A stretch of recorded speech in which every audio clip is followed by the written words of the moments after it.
If they men went to Cattræth, they were renowned. Wine and mead from golden cups was their beverage. The year was to them of exalted solemnity. 300 wearing the golden torques of those who hurried forth after the excess of revelling. But 3 escaped by the prowess of the gashing sword. The 2 war dogs of Aneirin and Senan the dauntless, and myself from the spilling of my blood, the reward of my sacred song. Luxeath, leader of war, with eagerness conducts the battle. A mighty country loves mighty reapers. Blood is a heavy return for new mead. His cheeks are covered with armor all around. There is a trampling of accoutrements are trampled. He calls for death and brings desolation. In the first onset his lances penetrate the targets, and for light on the course, shrubs blaze on the spears. Translated by Daniel Sylvan Evans. The Gododdin. Gododdin is a gathering of poems forming part of the Llyfr Aneirin, the Book of Lays attributed to the Welsh bard Aneirin. The written text has been dated to around 1250, when it seems to have been copied by 2 different hands, producing both Middle and Old Welsh versions. But the poems were composed considerably earlier, probably in the second half of the 6th century. To set the scene, Gododdin was a region that extended from southern Scotland to northeast England and included a number of Brythonic kingdoms. Gododdin refers to the men who had been summoned to Edinburgh by King Mynydog IV, arriving from various parts of the north, including North Wales, to muster against the Angle tribes occupying Deir y Derwent in the south. Mynydog feasted them royally for a year, as was the custom. In return, they were expected to serve their host's cause on the battlefield. The Gododdin duly marched to the fortified crossroads of Cattræth, modern Catterick in North Yorkshire, and charged in the green of the dawn. They found themselves hopelessly outnumbered. Only 1 man in 100 came back. Aneirin laments later in the poem.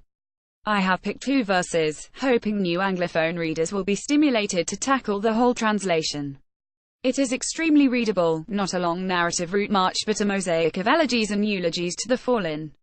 Many of the names are unique to this text, but not all. There's a brief recollection of the courage of Arthur, for instance, which may constitute the first ever literary mention of King Arthur. Aneirin himself seems to have feasted and fought alongside the Ant, although he frequently describes their heroism in stock phrases, similar to Kenning's. The naming is a powerful device. It suggests both personal grief and formal respect. The bard never merely glorifies battle heroics, he recognizes the price in physical and mental suffering, and he doesn't forget the mourning women, either. There are wonderful flashes of vivid and singular imagery among the stock golden torques and prancing horses, as in Lxxii, where the leader's cheeks are covered with armor all around and for light on the course, shrubs blaze on the spears. The most notable technical device is repetition. Clusters of consecutive verses may begin with the same half-line, and gain power from the simple, emphatic refrain. The men went to Cattræth, for example, is repeated at the beginning of 7 verses. There are other devices of rhyme and alliteration, impossible for a non-Welsh speaker like myself to penetrate, yet even in the paleness of English translation these echoes surely help account for the emotional impact. Joseph P. Clancy offers us a brilliant metaphor when he explains that the form is sometimes termed radial structure, circling about, repeating and elaborating on the central theme, following the same never-ending patterns of the Celtic icon. A question that fascinates me is whether the Gododdin were when they went into battle. Aneirin often emphasizes the ill effects of the mead, and begins to sound like a pious cleric at times, but such references may merely be reminders that the nightly banquet was the means by which the king secured the men's fatal loyalty, a sound enough reason to castigate the demon drink. Aneirin declares the Gododdin a well-trained war band. Still, a year of heavy feasting can't have been the ideal military preparation.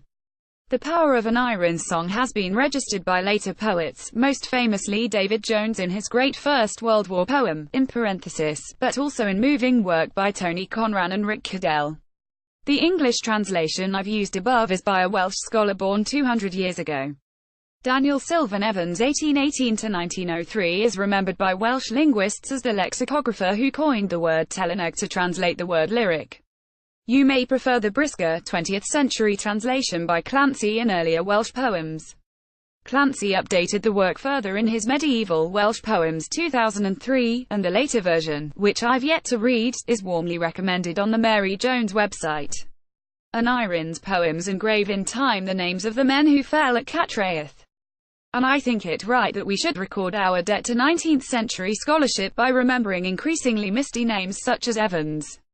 They worked across disciplines and borders, meticulously trying to untangle fact from the imagined and fictitious, and their devotion to poetry as well as history has helped deliver the rich, unique mead of Welsh verse to many contemporary tables, across many nations.